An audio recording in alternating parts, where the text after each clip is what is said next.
Bonsoir, bienvenue dans Questions sans détour. Je reçois ce soir un homme qui maîtrise l'économie, Alain Plaisir, président du CIPA. Bonsoir. Bonsoir, monsieur Planté.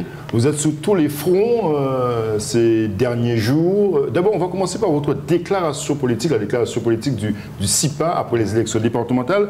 Vous êtes très dur dans l'analyse que vous faites de l'analyse politique après ces élections départementales. Vous parlez de triomphe du clientélisme. C'est faire injure aussi aux électeurs guadeloupéens qui ont exprimé leur choix.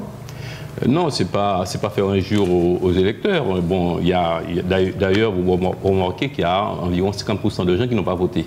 C'est-à-dire qu'il y a 50% de personnes qui ne se retrouvent pas dans l'offre politique. C'est ça l'explication de l'abstention. Ensuite, il y a des gens qui ont voté. Vous avez très bien remarqué que les gens ont voté pour les maires. C'est-à-dire qu'ils ont voté pour leur maire. Or, une élection départementale, ce n'est pas une addition d'élections municipales, puisqu'il s'agit de gérer les affaires du département. Donc, il faut avoir une vision globale. Et on a vu la campagne, c'est votez pour nous, on va vous aider. Et donc, on a l'impression que c'est un colloque d'assistance sociale.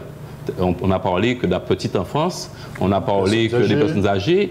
Ce sont les compétences d'ailleurs du département. Oui, mais il n'y a pas que ça. Il n'y a pas que ça. Parce que si vous voulez faire, vous voulez aider les personnes âgées, vous voulez faire des bâtiments pour loger les personnes âgées, vous voulez les aider, il faut des moyens financiers. Or, il n'a jamais été question de budget. À quels moyens? Est-ce que c'est avec les moyens que nous avons? Est-ce qu'on va augmenter les impôts, comme ça a été fait ces dernières années? Donc, il fallait un débat sur recettes et dépenses. Oui. Or, il a été question qu'on va vous aider, on va vous aider. Et donc, moi, j'appelle ça du clientélisme. Ça veut dire, votez pour moi et on va vous aider. Vous êtes vieux, eh ben, vous serez aidé. Vous avez des enfants bas âge, vous serez aidé. Et ce n'est pas ça, le débat politique. Mais concrètement, Alain Plaisir, que propose votre organisation, votre parti, le CIPA? Nous, on a une vision globale de la Guadeloupe. Donc, on dit que s'il n'y a pas une économie de production, eh bien, on va droit au mur. Est-ce que la Guadeloupe peut se développer uniquement avec des fonctionnaires qui sont des consommateurs, des gens qui bénéficient des transferts sociaux, comme les gens du RSA, et des commerçants? Oui. C'est impossible. À un moment donné, les commerçants, eh bien, ils ne pourront plus avoir de clients. Et ces clients-là, n'ayant pas de pouvoir d'achat, ne pourront pas consommer non plus. Donc, il faut créer une production guadeloupéenne. Or, la production guadeloupéenne est en train de disparaître. Vous avez entendu les problèmes, les pêcheurs manifestent, les gens qui produisent des agrumes ont des problèmes, ceux qui font des ignames ont des problèmes. Il y a une production qui est en train de disparaître. Oui. Et même les productions traditionnelles, comme la banane et le sucre, sont en déclin. Donc, on a une situation qui est très difficile, d'autant plus que l'État se désengage. L'État supprime des fonctionnaires, les dotations de l'État sont moindres. Donc, on va dans une crise, mais une crise qui va provoquer un chômage encore plus important que maintenant. Le développement économique, vous le savez, passe aussi par la politique régionale. Oui. Bientôt les élections régionales. Est-ce que le CIPA compte s'engager justement à ces élections? Ah, tout à fait. Vous m'avez invité déjà et j'ai répondu. Nous serons présents dans ces élections parce que pour nous, ces élections sont fondamentales pour l'avenir de la Guadeloupe. Parce qu'il faut arrêter le déclin. Or, on se rend compte que maintenant, il n'y a pas de politique, il n'y a pas de stratégie de développement. C'est du saupoudrage. Alors, par-ci, par-là, on fait un morceau de route, mais il n'y a pas de stratégie de développement. Et donc, nous, on sera là parce que nous avons des propositions à faire. Et les propositions, concrètement, cette stratégie de développement, vous l'imaginez comment, vous, au CIPA? Je vais prendre un exemple. Oui. Nous, on pense qu'en Guadeloupe, nous n'avons pas, comme disait l'autre, nous n'avons pas de pétrole. Bon, c'est vrai. Donc, l'électricité que nous avons en Guadeloupe, c'est à base de fuel. Bon, le fuel est importé. Et nous disons, nous avons toutes les énergies renouvelables en Guadeloupe. Nous avons le soleil, qui brille toute l'année, nous avons le vent, les éoliennes, nous avons l'énergie de la mer. Bon, alors qu'est-ce qu'il faut faire? Parce que maintenant, tout le monde sait que cette énergie existe, mais il y a un problème de financement. Puisque la région est exsangue, la région dispose de 250 millions pour investir, donc 250 millions, il faut faire un lycée, il faut faire un morceau de route, il faut des recettes nouvelles. Et nous, qu'est-ce qu'on propose? Vous avez une taxe sur la consommation qui rapporte 125 millions d'euros, eh bien, il suffirait de prendre 10 millions chaque année, donc 10 millions, ça fait 12 millions, 10 millions, 10%, ça fait 12 millions, chaque année, et vous pouvez investir, vous pouvez mettre un plan pluriannuel pour développer les énergies renouvelables. Alors, développer les énergies renouvelables, ça veut dire en même temps, vous formez des gens au métier du futur, oui. C'est-à-dire au métier développement des énergies de la mer. Donc, nous n'avons pas de gens formés, il faut les former, il faut aider les particuliers à ces équipements solaires, mais pas simplement pour l'eau chaude, mais carrément pour avoir de l'électricité dans la maison, pour éclairer le jardin avec le solaire. Il y a des gens qui l'ont déjà. Moi j'ai ça à la maison et ça marche et c'est intéressant et ma facture d'EDF a baissé. Il faut une politique incitative aussi. Incitative, c'est qu'il faut aider les producteurs. Alors, il y a des producteurs. Moi je connais une jeune femme qui est agricultrice à Baïf, sous la hauteur de Baïf. Elle a besoin de 50 000 euros. 50 000 euros pour avancer dans son projet. Oui. Elle a déjà irrigué, elle a récupéré de l'eau dans la grande rivière des habitants. Elle a fait un certain nombre de choses. Elle a besoin de 50 000 euros. Eh bien, elle ne trouve pas ces 50 000 euros à la région, ni nulle part. Est-ce qu'elle a fait la demande? Elle a fait tout ce qu'il y avait à faire. Son dossier là, son dossier, peut-être parce que ce n'est pas une clientèle. Hein. Peut-être qu'elle ne fait pas partie de la clientèle électorale. Mais en tout cas, son dossier n'avance pas. Or, c'est une personne qui a créé de l'emploi, qui développe une agriculture, une polyculture, c'est-à-dire elle fait un peu d'élevage, oui.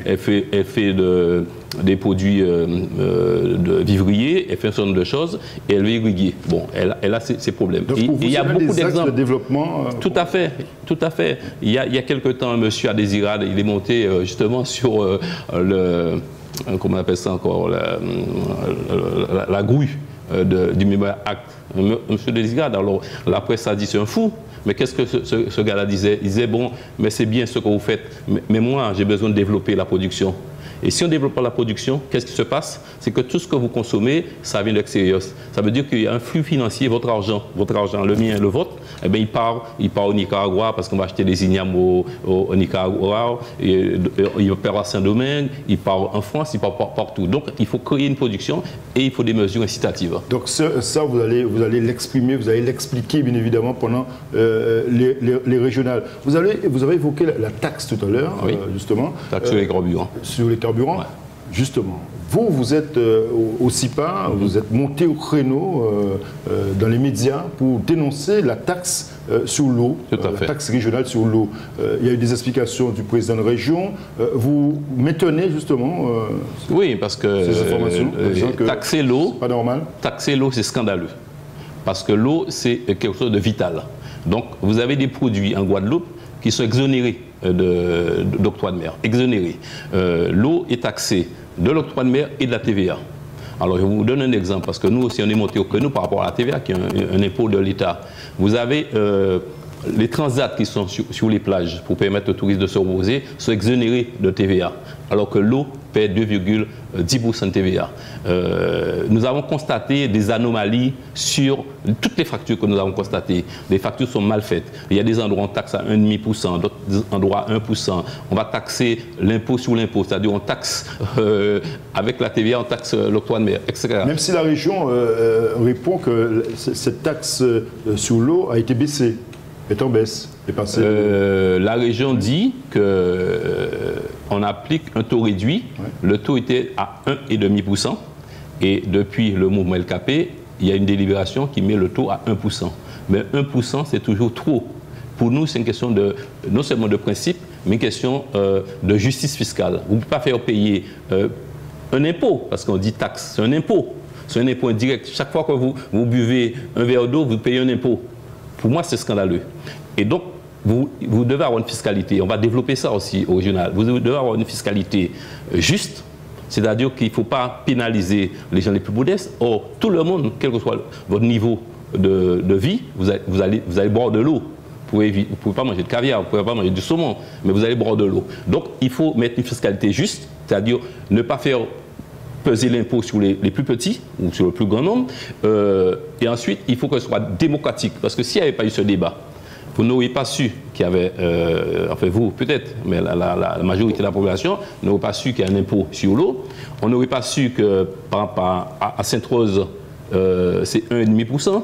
Alors qu'à Bastère, c'est 1%. On n'aurait pas su un certain nombre de choses que nous avons constatées, que vous payez l'octroi de mer sur les abonnements, ce qui est formellement interdit, parce que l'octroi de mer ne taxe pas les services. Donc, on a dit un certain nombre de choses, et donc, nous, on va dire au régional, pendant la campagne, et bien avant, que nous, on est pour une fiscalité juste. On va supprimer tous les impôts sur les produits de première nécessité. Et pour retrouver l'argent, puisque les gens, on a l'impression qu'ils ne comprennent pas ce qu'on veut dire, puisqu'il y a une somme pour développer le pays, eh bien, nous allons taxer les produits de luxe. des produits de luxe. On sait ce que c'est qu'un produit de luxe. Ça va payer un peu plus pour permettre aux gens, au plus grand nombre, de payer moins les produits de première nécessité. Ce sera votre discours au régional. Oui. Que pense le CIPA du Memorial Act? C'est un édifice qui a été réclamé par de nombreux Guadeloupéens, dont l'Ukraine que vous connaissez bien, oui, du CIPN. Ouais. Est-ce qu'aujourd'hui, tout ce qui est fait autour vous surprend, vous choque, ou l'édifice qui était attendu vous paraît normal? Déjà, bon, il y a plusieurs choses qui choquent. C'est le prix, le montant. Le montant, je crois, alors il y a des chiffres qui varient, personne ne sait, parce qu'on n'est pas dans la transparence, hein, mais c'est entre 80... apparemment, c'est un quart de ce qui a été fait pour le Louvre, la rénovation du Louvre, qui est un bâtiment qui est internationalement connu, où il y a des touristes, des millions de touristes qui visitent chaque année. Et donc, les sommes qui ont été investies pour le Louvre ont été rapidement récupérées. Ce ne sera pas le cas du Memorial Act. Je vois très mal des touristes américains, canadiens, d'autres, même français, venir tous les jours. Mais bon, ça, c'est la première chose. Donc, il faudra... c'est cher. Il faudra prévoir un budget de fonctionnement, oui, parce qu'il faudra faire fonctionner. Donc, qui va payer le budget de fonctionnement? Ce sont les Guadeloupéens. Et déjà, l'idée même, nous aussi pas, on aurait fait quoi? On aurait dit, il y a un endroit qui est historique dans l'histoire de la Guadeloupe, c'est Matouba, où Delgrès s'est fait sauter. On aurait pu faire un mémorial, et on aurait pu faire quelque chose qu'on n'a jamais fait, parce que jusqu'à présent, on n'a jamais trouvé les ossements des gens, les 400 personnes qui sont sacrifiées là-bas. Eh bien, on aurait payé peut-être des scientifiques pour faire des recherches, parce que ce n'est pas possible qu'on ait jusqu'à présent pas d'ossements des gens qui sont fait sauter, alors qu'on trouve des ossements des gens qui sont morts il y a 6 millions d'années. Donc, et là, les Guadeloupéens se seraient sentis concernés par cette affaire-là, parce que c'est l'histoire de la Guadeloupe, c'est le sacrifice de Delgrès, c'est voilà. Alors, on va mettre quelque chose pratiquement qui est dans la mer. On parle de réchauffement climatique, peut-être que dans 20 ans, eh bien, les eaux vont recouvrir au moins le rez-de-chaussée. Donc, c'est pas une idée. Cette idée-là aurait dû être fouillée. Elle aurait dû être fouillée avec la réflexion des Guadeloupéens, de l'ensemble des Guadeloupéens. Et l'idée des réparations, est-ce que vous y adhérez? Ben il y a des organisations qui demandent des réparations. Moi, je dis pourquoi pas. Mais nous aussi pas, on ne va pas baser le développement de la Guadeloupe sur une hypothèse. C'est-à-dire, ouais, avec les réparations, on va faire une restaurant. Oui. Nous, on va baser le développement de la Guadeloupe sur des recettes sûres. C'est-à-dire, vous allez développer la Guadeloupe, vous allez continuer à demander et à obtenir une dotation d'État, parce que le statut qu'on demande, c'est un statut dans le cadre de la République française. Donc on va donner des chiffres dans le livre qui va paraître bientôt. Donc la France continue à donner des dotations. Oui. Nous allons avoir des dotations nouvelles, puisque nous on dit on veut une compétence fiscale. Or si on a une compétence fiscale, ça veut dire que toutes les recettes fiscales qui sont perçues en Guadeloupe restent en Guadeloupe. Ce qui n'est pas le cas maintenant. Vous avez par exemple pour la TVA qui est une recette de l'État, payée par les Guadeloupéens, les consommateurs guadeloupéens, qui dépassent 300 millions, eh bien ça quitte la Guadeloupe. Si vous récupérez ces recettes fiscales, vous avez des moyens nouveaux pour développer le pays. Donc les réparations, pourquoi pas, mais on ne va pas se mobiliser pour ça. Politiquement, on l'entend souvent, on parle de rassemblement depuis les élections départementales, certains partis politiques appellent le rassemblement. Est-ce que le CIPA va faire cavalier seul? Est-ce que vous avez les moyens de faire une liste et vous présenter comme un parti voilà, autonome, capable de conduire une liste, ou vous entendez cette idée de rassemblement? Bon, écoutez, je réponds à la deuxième question. Est-ce qu'on est capable? Oui, on est capable. Oui. On pourrait se présenter demain, oui, parce qu'on travaille déjà depuis quelques temps. Donc, on est capable.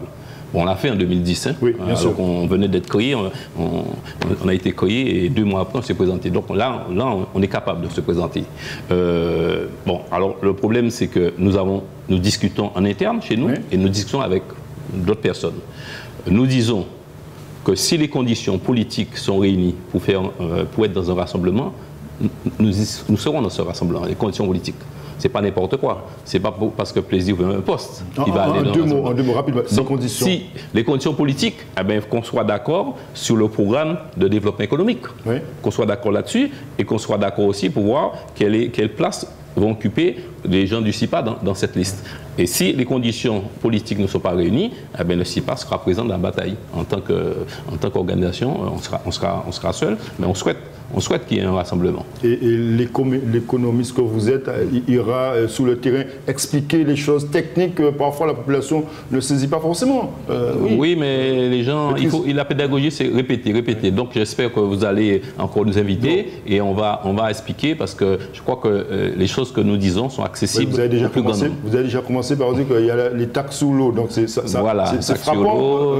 Voilà, les taxes sur l'eau, sur le carburant, enfin, sur d'autres choses qui sont nécessaires. Ouais, donc vous dites certaines taxes peuvent être réduites, voire enlevées par la région pour permettre justement un pouvoir d'achat plus important. Bien sûr. C'est ça que vous dites, bien sûr. Écoutez, moi j'ai fait baisser sur l'huile. En 2009, c'était 15%. 15% pour l'huile. Maintenant, c'est 7%. Ça veut dire qu'on peut descendre encore. On peut descendre. Mais le problème, c'est qu'il faut voir ça globalement. Ce que vous perdez en endroit, il faut récupérer ailleurs. Et ça, on est capable de le faire. Merci, Alain Plaisir, d'être venu dans Questions sans détour ce soir. Restez branchés sur ETV. À demain. Bonne soirée.